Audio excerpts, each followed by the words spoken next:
Сегодня православные верующие отмечают Пасху. Как в Якутске горожане встретили праздник. Узнай о своих долгах. В Якутске судебные приставы провели акцию в аэропорту города.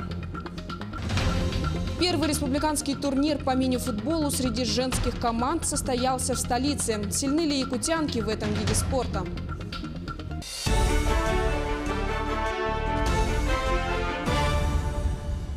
В эфире новости, в студии Кристина Якупова. Здравствуйте. Премьер-министр России Дмитрий Медведев поручил предусмотреть при обновлении государственных образовательных программ разработку регионами собственных по здоровому образу жизни, культуре питания и продвижению семейных ценностей. Об этом говорится в перечне задач по итогам форума «Национальные проекты. Этап реализация». Поручение было дано Минпросвещения страны, срок его исполнения до 1 июля. Судебные приставы в Якутске в преддверии сезона отпусков и майских праздников проводят в столичном аэропорту акцию «Узнай о своих долгах». Сюжет Дмитрия Тымырова. Тотальный контроль. В преддверии майских праздников судприставы-исполнители проверяют каждого пассажира на наличие долгов и штрафов. По итогам первого квартала 2019 года судебным приставам-исполнителям вынесено 11 905 постановлений о временном ограничении на выезд с Российской Федерации, в том числе 1842 постановлений в отношении должников по алиментам. В 2018 на территории республики действует 19 090 постановлений о временном ограничении на выезде. Оказалось, что многие горожане даже и не знают, что есть сайт, где можно проверить свою задолженность. Вы знаете то, что есть сайт судприставов, где можно проверить свои задолженности и так далее? И как часто вы туда заходите? Нет, я не знаю такого совсем. Не слышали, да? Не слышала. Ну вы знаете то, что есть такой сайт, где можно проверить свои задолженности и так далее? Нет, давайте без комментариев.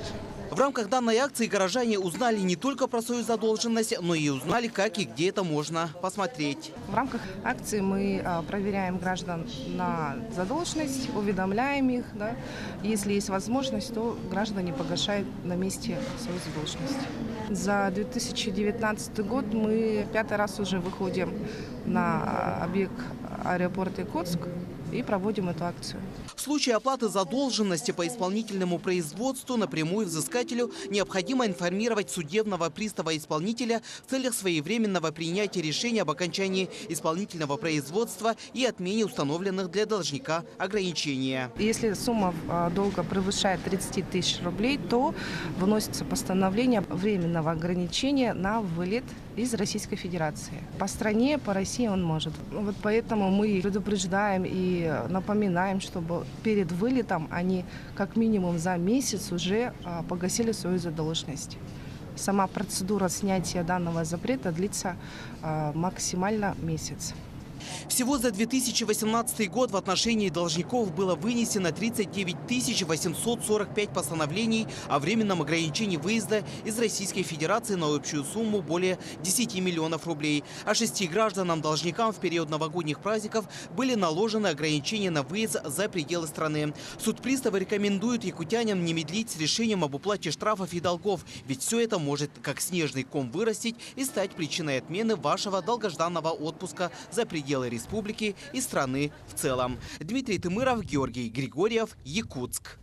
Православные верующие сегодня отмечают главный христианский праздник Светлой Пасхи – Воскресения Христа. В Якутске люди с утра пришли в церковь с куличами и крашенными яйцами, чтобы осветить их. На протяжении всей Страстной недели верующие готовились к этому центральному событию в священной истории. Пасхальный кулич представляет собой артоз и символизирует для христиан присутствие рядом с ними Господа. Окрашенные яйца являются символами возрождения новой жизни. Пришли, будем освещать Пасхи. Яички накрасили всей семьей. Вот внука жду, сейчас приедет сюда. Пойдем свечечки поставим, а потом соберемся всей семьей за большим-большим дружным столом. Это светлый праздник, потому что мы верим в вечную жизнь. И Христос доказал, что смертью смерть поправ, что Он выжил. И для нас Он приготовил вечную жизнь. Иисус воскрес, что добро всегда побеждает зло. Весь пост мы стараемся измениться, покаяться, почаще причащаться, то есть духовно измениться, свои грехи исповедовать, измениться духовно. А в Мирнинском православном Свято-Троицком храме освящение продуктов для пасхального стола прошло накануне. На протяжении всего дня горожане освящали пасхальные яйца и куличи. Для этого перед храмом были выставлены столы. Освящения длились до 23 часов. В полночь двинулся традиционный пасхальный крестный ход. Затем богослужение и в 3 часа ночи последнее освящение пасхальных яств. Важный момент обряда освящения пищи заключается в том, что часть принесенных продуктов прихожане оставили в храме для нуждающихся. Пасха – один из наших любимых семейных праздников, конечно, потому что его любят как дети, так и взрослые. Но мы с детства приучены отмечать данный праздник. Сейчас сами приучаем и детей.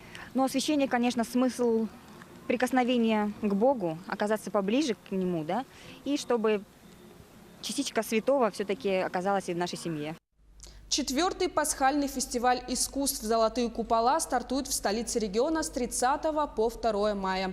В рамках него состоится кинофестиваль «Доброе кино», где покажут фильмы, пропагандирующие высокие нравственные идеалы, заставляющие задуматься о вечных ценностях. В программе театральные и кинопоказы на разных языках, встречи, обсуждения, лекции и беседы. В качестве гостей ежегодно участвуют известные деятели театра и кино. В этом году фестиваль посетят народный артист России Валерий Баринов, артистка и певица Анна Аверина, заслуженная артистка России Ольга Кабо, режиссер Юлия Сапонова. Отметим, что епископ Якутский и Ленский является автором нескольких документальных кинокартин. К другим темам. Производство обуви и пошив унтов в Алдане сегодня почти невозможно, убеждены мастера-обувщики, поскольку закупка материала выйдет очень дорогостоящей. Ранее цех выделки кожи и меха действовал в Белецком наследии. Сегодня же коренное население отказывается от исконно эвенкийского промысла. Почему, узнавала Татьяна Вахнина. Образ человеческий таится в башмаках, говорит Владимир Блинов, обувных дел мастер. За 20 лет Владимир починил тысячи сапог, ботинок, туфель и босоножек. Всякий раз, откладывая шило или молоток, мастер испытывает ощущение личного знакомства с владельцем. Переходящая в педантичность аккуратность или граничащая с неряшеством небрежность, предпочтение веянием моды или выбор комфорта, натура человеческая читается по отдельным чертам, кое запечатлевает обувь. По обуви можно узнать характер человека. Вот когда берешь в руки обувь и смотришь на нее, можно сразу представить себе человека, какой у него характер. В обувном деле экспромт и импровизация недопустимы. Нарушение технологии чревато полной негодностью сапог или ботинок. Между тем, чтобы даровать обуви вторую молодость, мастеру необходимо вдохновение. Когда осмыслен каждый стежок, ремонт становится творчеством. Как бы в техническом плане сложной работы нету, главное настроение. Если как бы настроение боевое, то любую трудность можно с легкостью преодолеть. Руководитель мастерской Семен Красноусов пошел по стопам отца. Михаил Семенович выучился башмачному делу в юности. Правда, профессиональная деятельность прошла в иной сфере. К ремонту обуви мужчина вернулся, выйдя на пенсию. Как меняются технологии производства, сегодня мастер во многом познает по сапогам и ботинкам, которые клиенты сдают в ремонт.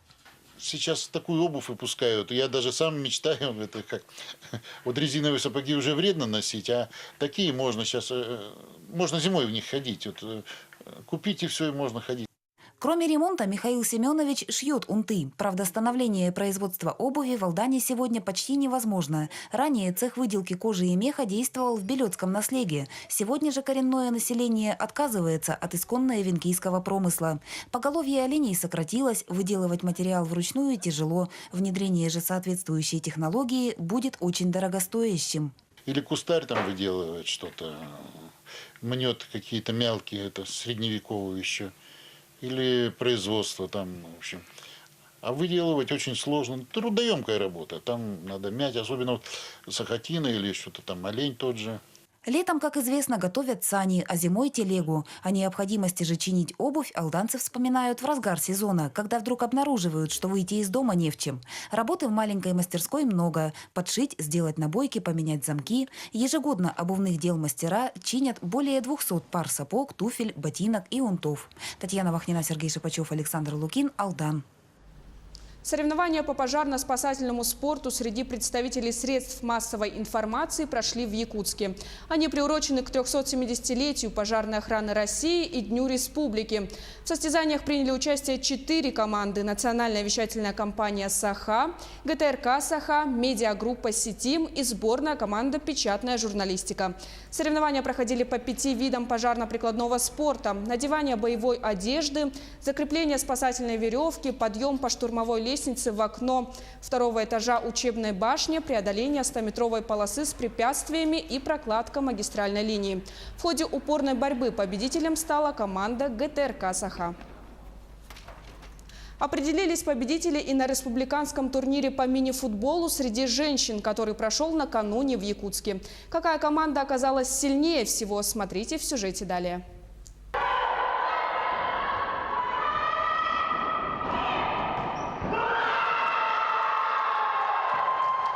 Жестокая борьба, накал эмоций – все как у мужчин.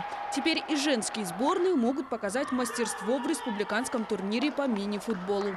Организатором соревнований выступил преподаватель Северо-Восточного федерального университета Дуро Даниэль Адееми. В Якутск приехал из Нигерии и работает тренером больше 5 лет. Я вижу, чтобы только юношеский футбол развивать, и женский нету. И у меня такие смыслы, что зачем женский не можешь играть в футбол. Вот поэтому я думаю, что как тренер, молодой тренер, вот я поговорим с управлением в КИМС, и с у них поддержка. Они нам поддерживают, чтобы это соревнование проходит.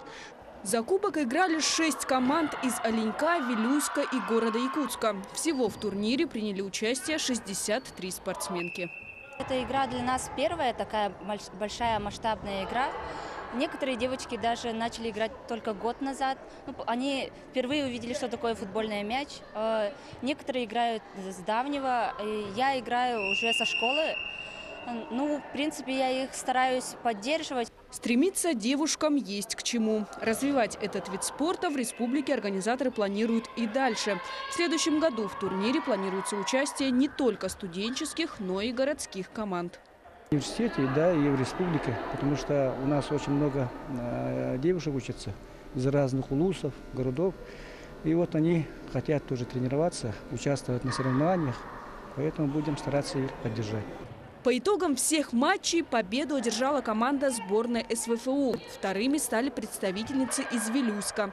И 3-е место заняла команда Института физической культуры и спорта Северо-Восточного федерального университета. Кристина Якупова, Павел Пахомов, Якутск. Мы продолжаем следить за развитием событий. Оставайтесь на Якутия-24.